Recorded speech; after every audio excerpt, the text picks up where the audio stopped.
chemistry is about reactions, the interactions of molecules to make new molecules. And the recipe for those sorts of chemical reactions is what we call a balanced chemical reaction. So let's explore what a balanced chemical reaction is. Again, it's a recipe on the atomic level which says we take some molecules, in this case we have hydrogen molecules, H2, represented by red balls for the hydrogen atoms and then this line connecting them together to indicate that there's a chemical bond there. And when these hydrogen molecules react with an oxygen molecule, it turns out that you can make water. And this is a representation for water. Now at this point, don't worry about the representation so much. You don't have to understand how to predict what would happen.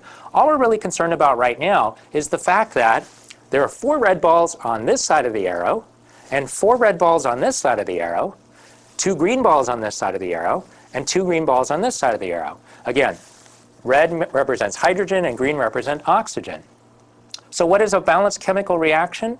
It's an expression of the law of conservation of mass, which says that atoms are neither created nor destroyed, and consequently mass is neither created nor destroyed in the course of a chemical reaction.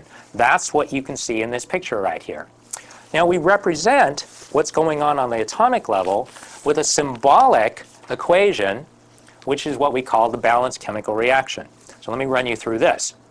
First of all, we have a 2 hydrogen molecules, so a 2 in front of the number of hydrogen molecules, plus oxygen molecule going to 2 times water. And these are on the molecular level, so 2 hydrogen molecules, an oxygen molecule, and 2 water molecules, just like we saw in the previous slide. These numbers here are called stoichiometric coefficients. They tell you how many of each type of molecule you need in order to make the reaction work. What is that? That's like a recipe. Certain number of cups of flour, certain number of tablespoons of bacon fat, whatever. And furthermore, it tells you what you should get out. If you're trying to make pancakes or something like that, you know how many cups of flour, how many eggs, how many milk, how many cups of milk, and you know how many pancakes you should get out. That's what this is. It's a recipe, but not recipe in cups or tablespoons, recipe in atoms and molecules. We call the components on the left-hand side the reactants, and we call the components, of which there happens to be only one in this particular reaction, the products.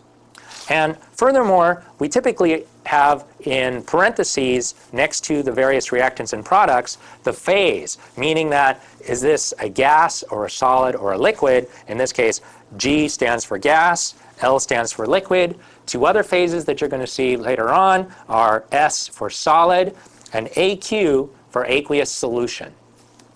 Now, how do we know that this is balanced? The way we know is that you multiply the coefficient, the stoichiometric coefficient, by the subscript. Remember, the subscript tells you what the molecule looks like. So in other words, this number times this number tells you how many atoms of hydrogen there are on the left side of this reaction. 2 times 2 is 4. And similarly, we come to the product side, and we multiply the coefficient by the number of atoms in the molecular formula, and that gives you the number of hydrogen atoms on the right-hand side. Again, 4. Now, for oxygen, if you don't see a number in front of the reactant, it's implied that it's a 1 there. So 1 times 2 is 2, and then on this side, 2 times 1. So similarly, if you don't see a subscript here, the implication is that it's a 1. So 2 times 1 is 2. So in other words, this represents a balanced reaction on the atomic level. So let's now look at a series of reactions that may or may not be balanced, and double check and see if we can make sure that they are balanced or not balanced. The first reaction here is the reaction of iron plus oxygen to form ferric oxide, or iron 3 oxide. This is rust. We have 4 atoms of iron on the left-hand side and 4 atoms of iron on the right-hand side. Remember, multiply the coefficient by the subscript.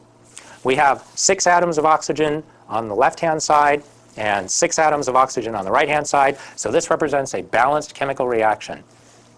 Here is the reaction of butane and oxygen to form carbon dioxide and water. If you've ever lit a pocket lighter, that's a butane lighter. Let's balance first for carbon. 2 times 4 is 8. And then on this side, 8 times 1 is 8. So they're the right number of carbons. For hydrogen, 2 times 10 is 20. And 10 times 2 is 20, so it's balanced for hydrogen. And for oxygen, 13 times 2 is 26. 8 times 2 is 16, plus 10 more, that's 26. So this also represents a balanced chemical reaction. This is mercuric oxide. We have one mercury, Hg, on the left-hand side and one mercury on the right-hand side. We have one oxygen on the left-hand side and two oxygens on the right-hand side. So this does not represent a balanced reaction. This equation is not balanced. Okay? And let's put a little check mark to remind us that that was not a balanced reaction. And finally, let's look at this really complicated reaction, which looks like it's titanium dioxide and bromine trifluoride reacting to form titanium tetrafluoride plus bromine, elemental bromine plus elemental oxygen. Titanium, we have 3 titaniums on the left-hand side and 3 on the right-hand side.